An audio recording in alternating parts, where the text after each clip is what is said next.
Hi, Diane. Thanks for asking. I actually love to tell this story. so, this video that you commented on is actually back from May. So, I don't know what this will do as far as pushing it out, but when I saw your comment, I appreciate you asking because I love to share this story. So, how did I learn to knit? So I was at the University of Delaware, and I've always crafted. Like as a child, I taught myself to cross stitch. I was always interested in things. My college roommate at University of Delaware went home for Christmas, and when she came back from Christmas, she was knitting on a beautiful sweater, and it was knitted in the round. She had these little bamboo needles, and I had never seen that kind of knitting before, like bamboo needles. It was a hand painted yarn. It was just very different than, red hard acrylic yarn and large aluminum needles, which is all I had ever seen. So I was really just interested in her sweater and how that worked. So school let out for the spring. My parents had moved to Alabama. And so when I went home to Alabama, I had never lived there before because they had actually moved during my college, right before I started college at University of Delaware. So I went home for the summer and I told my mom that I wanted to take knitting lessons. I had tried to teach myself from a book and could not get that done. I could not figure it out. So she and I started looking all over the place to try to find a place to take knitting lessons. And one day we were in downtown Fairhope, Alabama, this little town that was close to where we lived. And we were walking by a shop, and there were sweaters hanging in the window, and a woman was coming out of the shop, and we just happened to be walking by at that time. So I stopped and I said, are you a knitting shop? Do you give knitting lessons? And she said, yes, I have, knitting. We have beginner knitting lessons. You just come in, we'll help you pick out a project. We have a lady who teaches, just come on in. So I was like, hooray. So the next week I took off and went during the allotted time and got my little yarn and started on a sweater. And so I started taking knitting lessons. And while you're knitting, you're sitting around. It takes a long time. So I have my beginning lessons and we start, I would come back every week. So maybe a week or 2 or 3 go by and we're chatting. And they're like, tell us your story.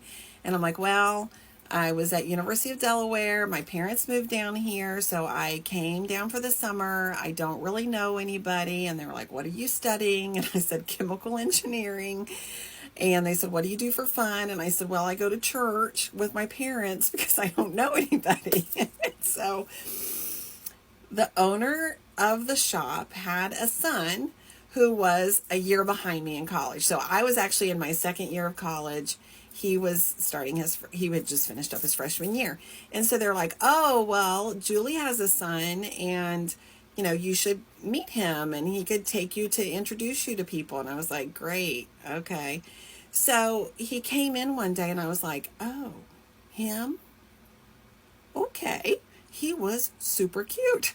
So weeks go by and the shop owner's mom would come in. So I'd met the grandma and she was like, what's your phone number? We're going to give it to my grandson and have him take you out to meet some kids. And I was like, okay.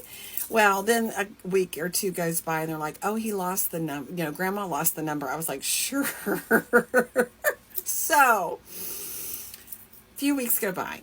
My mom and I were out running around and I saw this little pizza shop and I went inside to get a Diet Coke because I was thirsty. And lo and behold, who was behind the counter? But cute little knitting store owner's son was behind the counter. And so I was like, oh, hi, can I have a Diet Coke? All right. So next week at knitting lessons, they're like, give us your phone number again. I was like, okay. So I was out and about. I go home and my brother had written a note. John has called. And I was like, oh, okay. So he took me on a date. Son took me on a date. And that night, I later found out, that night he went home and told his mom, I'm going to marry that girl.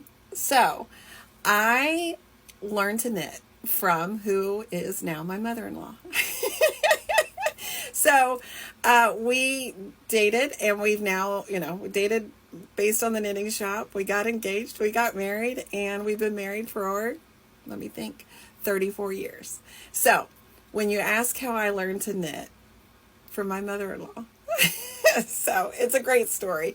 The behind the scenes, just to give a little bit more color commentary. So they, the mom, Julie, my mother-in-law, and Dorothy, my grandmother-in-law, they had gone back home, and they were like, oh, John, this young gal has come in to take knitting lessons, and she is super smart, and she doesn't have any friends, and all she does is go to church. You should take her out on a date. And he was like, oh, she sounds like a real peach. Let me sign right up.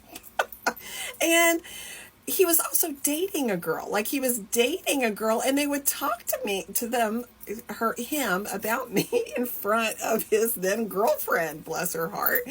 So long story short, he was like, I will take her out on one date just to get mom off my back. So he took me on the one date. We went to Ruby Tuesdays, and we went out to a movie.